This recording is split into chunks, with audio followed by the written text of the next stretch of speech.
सप्तनवतितमं दशकं 97 उत्तमभक्ति प्रार्थना।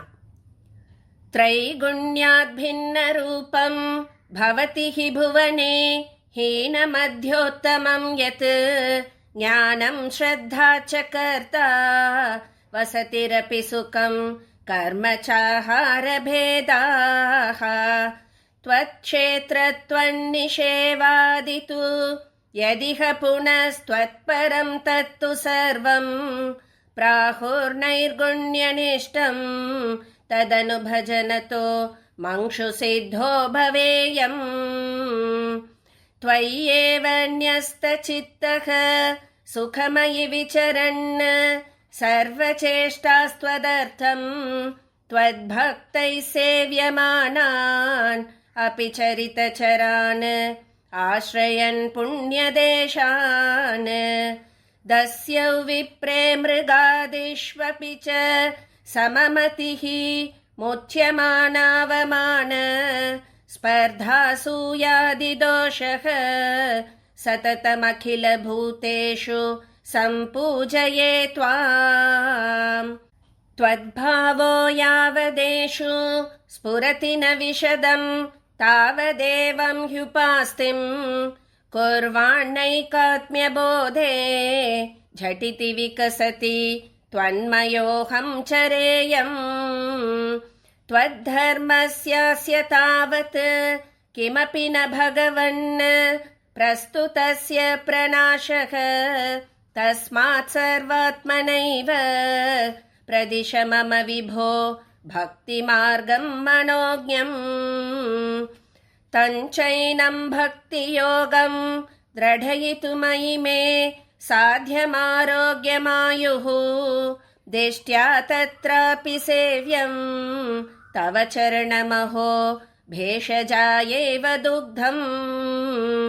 मार्कण्डेयो हि पूर्वं गणकनिगदित द्वादशाब्दायुरुच्चैः सेवित्वा वत्सरं त्वां तव भटनिवहैः द्रावयामास मृत्युम्। मार्कण्डेयश्चिरायुः स खलु पुनरपि त्वत्परः पुष्पभद्रा तीरे निन्ये तपस्यन् अतुलसुखरतिः षट्तुमन्वन्तराणि। देवेन्द्रः सप्तमस्तं सुरयुवतिमरुन्मन्मथैः मोहयिष्यन् योगोष्मप्लुष्यमानैः न तु पुनरशकत् त्वज्जनं निर्जयेत्कः।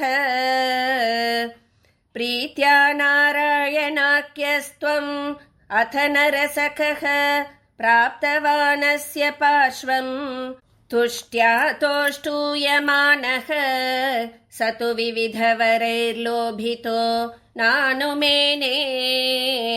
द्रष्टुं मायां त्वदीयां किल पुनरवृणोत् भक्तितृप्तान्तरात्मा माया दुःखानभिज्ञः तदपि मृगयते नूनमाश्चर्यहेतोः। याते त्वय्याशु वाताकुल जलदगलत्तोयपूर्णातिघूर्णत् सप्तार्णो राशिमग्ने जगति स तु जले सम्भ्रमन् वर्षकोटिः। दीनः प्रैक्षिष्टदूरे वटदलशयनं कञ्चिदाश्चर्यबालं त्वामेव श्यामलाङ्गं वदनसरसिजन्यस्तपादाङ्गुलीकम्। दृष्ट्वा त्वां हृष्टरोमा त्वरितमुपगतः स्प्रष्टुकामो मुनीन्द्रः श्वासेनान्तर्निविष्टः पुनरिह सकलं दृष्टवान् विष्टपौघम्। भूयोऽपि श्वासवातैः बहिरनुपतितो वीक्षितस्त्वत्कटाक्षैः मोदादाश्लेष्टुकामः त्वयि पिहिततनौ स्वाश्रमे प्राग्वतासीत्। गौर्या सार्धं तदग्रे पुरभिदतगतः त्वत्प्रियप्रेक्षणार्थी सिद्धानेवास्य दत्त्वा स्वयमयमजरा मृत्युतादीन् गतोऽभूत्। एवं त्वत्सेवयैव स्मररिपुरपि स प्रीयते येन तस्मात् मूर्तित्रय्यात्मकस्त्वं ननु सकलनियन्तेति सुव्यक्तमासीत्। त्र्यंशेऽस्मिन् सत्यलोके विधिहरिपुरभिन्मन्दिराण्यूर्ध्वमूर्ध्वम् तेभ्योऽप्यूर्ध्वन्तु माया विकृतिविरहितो भाति वैकुण्ठलोकः। तत्र त्वं कारणाम्भसि अपि पशुपकुले शुद्धसत्त्वैकरूपी सच्चिद्ब्रह्माद्वयात्मा पवनपुरपते पाहि मां सर्वरोगात्।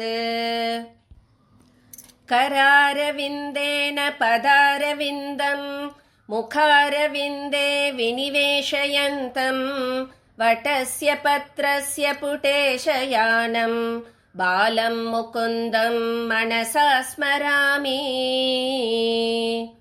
सदा सर्वत्र गोविन्दनाम संकीर्तनं गोविन्द गोविन्द। श्री गुरुवायूरप्पा शरणं। श्री हरये नमः।